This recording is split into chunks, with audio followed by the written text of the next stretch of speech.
नमस्कार, आप देख रहे हैं एफएम न्यूज और मैं हूं आपके साथ अब्दुल समद। बुलेटिन की शुरुआत करेंगे तमाम बड़ी खबरों के साथ। महाराष्ट्र विधानसभा चुनाव के लिए सोमवार को नामांकन वापसी का आखिरी दिन है। ऐसे में महाविकास अघाड़ी और महायुति के पास अपने अपने बागी उम्मीदवारों को मनाने के लिए कुछ ही समय बचा है। दोनों ही गठबंधनों के दल अपने ऐसे बागी उम्मीदवारों को मनाने में जुटे हुए हैं जो जीत हार का समीकरण बदल सकते हैं। मुंबई के बोरीवली से भाजपा के बागी उम्मीदवार गोपाल शेट्टी ने भले ही उप मुख्यमंत्री देवेंद्र फडणवीस से मुलाकात की, लेकिन अभी तक उन्होंने पर्चा वापस नहीं लिया। वहीं शिवसेना शिंदे विधायक सदा सरवड़कर ने महामहिम सीट से महाराष्ट्र नवनिर्माण सेना यानी कि मनसे अध्यक्ष राज ठाकरे के बेटे के खिलाफ नामांकन वापसी की शर्त रखी है। मनसे ने 25 सीट पर अपने उम्मीदवार उतारे हैं। शिवसेना और एनसीपी में बगावत के चलते इस बार 6 बड़े दल मैदान में हैं। यही कारण है कि बागी भी ज्यादा हैं। प्रदेश के लगभग हर सीट पर बागी हैं। इस बार 7,995 उम्मीदवारों ने नामांकन किया। शिवसेना और एनसीपी में बगावत के चलते इस बार 6 बड़े दल मैदान में हैं। इसी वजह से बागी भी ज्यादा हैं। प्रदेश की लगभग हर सीट पर बागी हैं। सबकी निगाह अब नाम वापसी की आखिरी तारीख यानी 4 नवंबर पर है। उसके बाद ही पता चलेगा कि लड़ाई कैसी होगी। शिंदे गुट की शिवसेना के नेता हैं। पार्टी ने रामटेक से लोकसभा चुनाव लड़ाया था, लेकिन हार गए। विधानसभा चुनाव में ये सीट भाजपा के पास चली गई। भाजपा ने सुधीर पारवे को मैदान में उतारा है।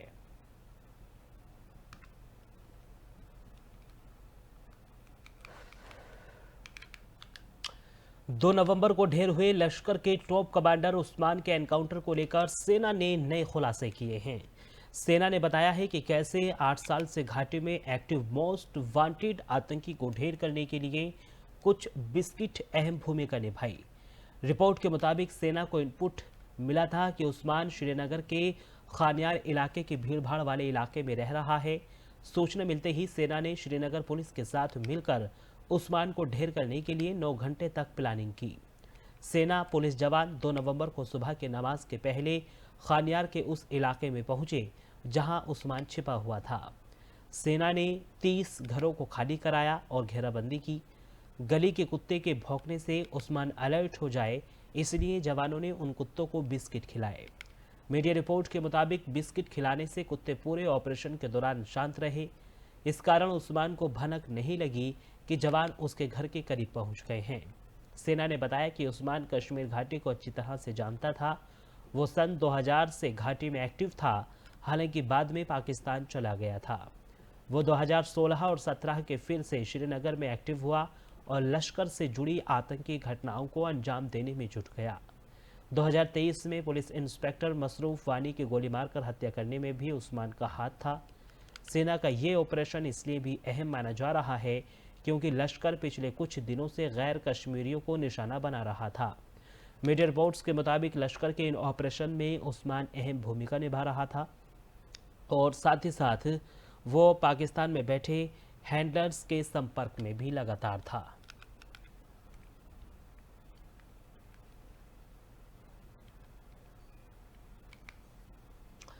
असम के मुख्यमंत्री और झारखंड के भाजपा सह प्रभारी हिमंता बिस्वा शर्मा ने कहा है कि 15 नवंबर को प्रधानमंत्री नरेंद्र मोदी संथाल परगना आएंगे और 2 कार्यक्रमों को संबोधित करेंगे। हमने इस बारे में चर्चा की है। घुसपैठियों के खिलाफ बोलने पर विपक्ष ने मेरे खिलाफ शिकायत दर्ज कराई है। इसका मतलब है कि जेएमएम उनके पक्ष में खड़ा है। जो भी राजनीतिक दल घुसपैठियों का समर्थन करता है और घुसपैठ का विरोध करने वालों के खिलाफ बोलता है, उनका पंजीकरण रद्द किया जाना चाहिए। ऐसा लगता है कि घुसपैठी अपनी बात कहने के लिए जेएमएम का इस्तेमाल कर रहे हैं। हमारा पार्टी में योगदान करने का मतलब है सिद्धू कानू फूलू जानू सान भैरव का आशीर्वाद हमें मिल चुका है। इतना ही। विपक्ष की पार्टियां मेरा ऊपर कंप्लेन दिया है कि मैं क्यों घुसपैठियों का खिलाफ बोलता हूं। मतलब जेएमएम घुसपैठियों का सपोर्ट में बोल रहा है। जो भी पॉलिटिकल पार्टी घुसपैठिया का सपोर्ट में बोलते हैं और घुसपैठियों का खिलाफ बोलने वाला को हतोत्साह करने का कोशिश करता है, उनका रजिस्ट्रेशन ही खत्म हो जाना चाहिए। इसलिए सुप्रीम कोर्ट बोल चुका है कि घुसपैठिया भारत का सबसे बड़ा शत्रु है। अगर मैं घुसपैठियों का खिलाफ बोलता हूं, जेएमएम मुझे सपोर्ट करना चाहिए। अगर मुझको अपोज करता है तो जेएमएम का पॉलिटिकल पार्टी का एफिलिएशन ही खत्म हो जाएगा, इसलिए उनको माना जाएगा वो घुसपैठिया का पार्टी है। वो गलती से कल भूल कर दिया है। मैं तो जेएमएम को बोलूंगा, भाई कभी भूल मत करो। आपका पत्र पढ़ने से ऐसा लगता है कि आप घुसपैठियों जो बात बोल नहीं सकता है। जम्मू कश्मीर विधानसभा का पहला सत्र आज से शुरू होगा। इससे पहले रविवार को मुख्यमंत्री उमर अब्दुल्ला ने विधायक दल की बैठक बुलाई। इसमें नेशनल कॉन्फ्रेंस के सीनियर विधायक अब्दुल रहीम राथर का नाम स्पीकर के लिए तय किया गया। राथर 7वीं बार विधायक बने हैं और केंद्र शासित प्रदेश की पहली विधानसभा में सबसे उम्र दराज विधायक हैं। मीटिंग में कांग्रेस, सीपीआई-एम, आम आदमी पार्टी और निर्दलीय विधायक पहुंचे थे। स्पीकर का चुनाव सोमवार सुबह 10:30 बजे से पहले यानी कि हो जाएगा। इसके बाद उपराज्यपाल का अभिभाषण होगा। अब्दुल्ला सरकार डिप्टी स्पीकर का पद भाजपा को दे सकती है। हालांकि अब तक सरकार की ओर से भाजपा को इससे जुड़ी कोई जानकारी नहीं दी गई है। आज होने वाली बैठक में इस पर भी फैसला हो सकता है। वहीं रविवार को भाजपा विधायकों की हुई बैठक में सुनील शर्मा को विधायक दल का नेता चुना गया। वो विधानसभा में विपक्ष के नेता होंगे।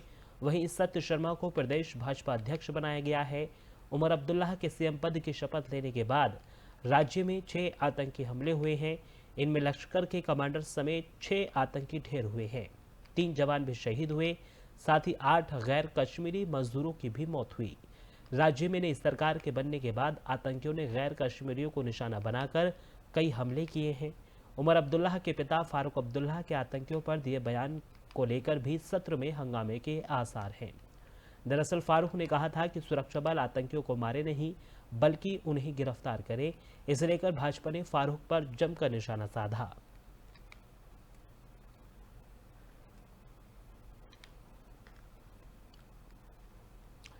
रेलवे बोर्ड के अध्यक्ष सतीश कुमार ने छठ पूजा से पहले नई दिल्ली रेलवे स्टेशन का निरीक्षण किया है। इस दौरान रेलवे बोर्ड के अध्यक्ष सतीश कुमार ने कहा है कि हम इस 13 दिनों में 7,000 से अधिक ट्रेनें चला रहे हैं। इसी अवधि में हम लोगों ने पिछले बार करीब 4,500 ट्रेनें चलाई थी। यदि हम केवल दिल्ली की बात करें तो 13 दिन में हम 195 ट्रेनें चला रहे हैं। आज यहां से करीब 70 गाड़ियां जा रही हैं। हम पर्व के लिए पहले से ही तैयारियां शुरू कर दिए थे, इसलिए हम यात्रियों को स्पेशल ट्रेनें दे पा रहे हैं। हमारे यहाँ पर सुरक्षा एजेंसी लगी हुई हैं और सफाई की स्पेशल व्यवस्था की गई है। भारतीय रेलवे ने इस वर्ष करीबन हम लोग इन 13 दिनों में करीबन 7,726 ट्रेनें चला रहे हैं और इसी अवधि में पिछली बार हम लोगों ने करीबन 4,500 ट्रेनें चलाई थी। और यदि हम केवल दिल्ली की बात रहें तो करीबन 195 ट्रेनें हम लोग 13 दिन में चला रहे हैं। और इसमें एक बात और बताना चाहते हैं कि पिछले वर्ष इस वर्ष करीबन 10 ट्रेनें रेगुलर वे में बढ़ गई हैं। तो यदि देखें तो 190, 195 प्लस 130 करीबन 325 ट्रेनें हम लोग चला रहे हैं। और रोजाना करीबन 15 से 16 स्पेशल अनाउंस ट्रेन हैं जो पहले से जिसमें यात्री रिजर्वेशन करा सकते थे। और इसके अतिरिक्त आवश्यकता के अनुसार हम ऑन डिमांड अनरिजर्व गाड़ियां भी चला रहे हैं, जिससे यहाँ पर जैसे आज करीबन 70 गाड़ियां यहाँ से जा रही हैं। उसमें करीबन 16 तो स्पेशल ट्रेनें हैं, 4 हम लोग अनअनाउंस ट्रेन अनरिजर्व भी चला रहे हैं और बाकी गाड़ियां यहाँ से चल रही हैं। आप देखिए को लेकर आप हाँ, व्यवस्था को लेकर हम संतुष्ट हैं क्योंकि हम लोगों ने इन स्पेशल समय के लिए हम लोग पहले से अपने रेकों की तैयारी करीबन हम लोगों ने मार्च माह से अप्रैल माह से ही तैयारी शुरू कर दी थी। इसीलिए रेक हमारे पास काफी सफिशिएंट है। इसीलिए हम भारतवर्ष के किसी भी भाग से यात्रियों के लिए स्पेशल ट्रेन दे पा रहे हैं। यदि आप उधना का ही उदाहरण लें गुजरात में, तो वहां पर हमने सफिशिएंट ट्रेन दी और जितने भी आदमी वहां पे थे करीबन सवेरे 5:30 बजे से हम लोग मॉनिटर कर रहे हैं, करीबन 10,000 वहां पर पैसेंजर्स थे और हमने सभी पैसेंजर को उधना से भी हम लोग सभी को गाड़ियां दी। और कल मुझे नहीं लगता कि उधना में मुश्किल से 1,000-1,500 करीबन भीड़ रहेगी। आरपीएफ जो हमारे हैं वो हमारे यहाँ सिक्योरिटी एजेंसीज पूरी तरह लगी हुई हैं और सफाई की स्पेशल व्यवस्था रखी गई है और जो होल्डिंग एरियाज हैं वहां पर साफ सुथरा रहे उसके लिए स्पेशल इंतजाम इसके लिए कराए जाते हैं। और चूंकि जो रेगुलर क्लीनिंग स्टाफ है उससे ज्यादा हम लोग अरेंज करते हैं बिकॉज इस वक्त स्पेशल एरिया। आर्जुगल बलात्कार और हत्या मामले की पीड़िता के माता पिता से मुलाकात के बाद पश्चिम बंगाल विधानसभा के नेता प्रतिपक्ष शुवेंदु अधिकारी ने कहा है कि पूरी भाजपा और मैं इस परिवार के साथ है। हमारे राज्य मंत्री 2 बार उनसे मिलने आए। मैं भी इस परिवार से दुर्गा पूजा के दौरान मिला था। न्याय के लिए हमारी लड़ाई जारी है। परिवार न्याय की मांग करता है। दोषी और सबूत नष्ट करने वालों को दंडित करने का काम किया जाएगा। इस परिवार का साथ पहले दिन से मैं और पश्चिम बंगाल भारतीय जनता पार्टी हम सब लोग ये परिवार का साथ है। हमारी प्रदेश अध्यक्ष स्टेट का minister of state 2 time visit किया। मैं पूजा का दौरान दुर्गा पूजा का दौरान जब सप्तमी में उनका फैमिली यहाँ धरना अवस्थान में बैठा हुआ था तब भी मैं मुलाकात किया। हम लोग नवान्न विजन से लेकर बंगाल में हड़ताल से लेकर इस इशू में वी वांट जस्टिस नारा के ऊपर हमारा लड़ाई चल रहा है। परिवार मेरा साथ बात किया, उन्होंने पूरा मदद मांगा है। हम लोग राजनीति से ऊपर उठ के पूरा मदद करने के लिए तैयार है। पर्सनली लीडर ऑफ ऑपोजिशन नेता प्रतिपक्ष को उन्होंने बताया इसको आपको एक फैमिली मेंबर के नाते देखना पड़ेगा। मैं ये स्वीकार कर लिया। अगले दिन से लीगल बैटल और जनता को लेकर जस्टिस को लेकर जो मूवमेंट होगा, जंग होगा, उसमें हम सब लोग एक साथ मिलकर ही करेगा। और घर का 2 ही डिमांड है, एक जस्टिस इंसाफ चाहिए, जो मर्डरर है, रेपिस्ट है, और जो एविडेंस डिस्ट्रॉय किया है, और दूसरा ये सरकार पूरा जिम्मेदारी है, फुल रेस्पॉन्सिबल है स्टेट गवर्नमेंट। उनकी खिलाफ भी जनता की अदालत में और हमारी लीगल बैटल में इस सरकार की खिलाफ भी कड़ी से कड़ी सजा हो, इसका उनका। दक्षिणी दिल्ली में छठ पूजा घाट को लेकर आप और भाजपा के बीच विवाद के मुद्दे पर दिल्ली सरकार में मंत्री सौरभ भारद्वाज ने कहा है कि यहां इतनी भारी सुरक्षा क्यों तैनात की गई है। बांसुरी स्वराज परिवार के नाम पर जीतने के बाद अपनी मां की विरासत को नहीं निभा रही हैं। यहां खुद आने से पहले उन्होंने अपनी पार्टी के नेता को यहां भेजा। बांसुरी स्वराज सनातन धर्म की बात करती हैं। मैं उन्हें चुनौती देता हूं कि वो अगर हिंदू हैं तो यहां आए और भगवत गीता पर हाथ रखकर कसम खाएं कि 8 साल से हमारा विश्वजीत यहां पर छठ पूजा कर रहा था या फिर नहीं।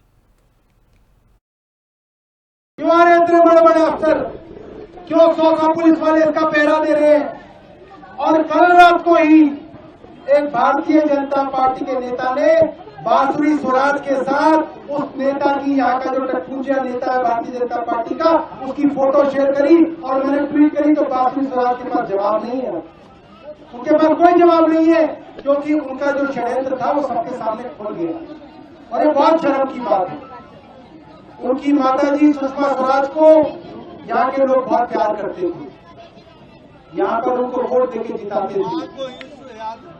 उनकी बेटी इस तरीके से परिवार के नाम पे जीतने के बाद इतने छोटे छोटे षड्यंत्र करके गांव वालों के बीच में लड़ाई झगड़ा कराएगी, ये बांसुरी स्वराज जी से हमें उम्मीद नहीं थी। उन्होंने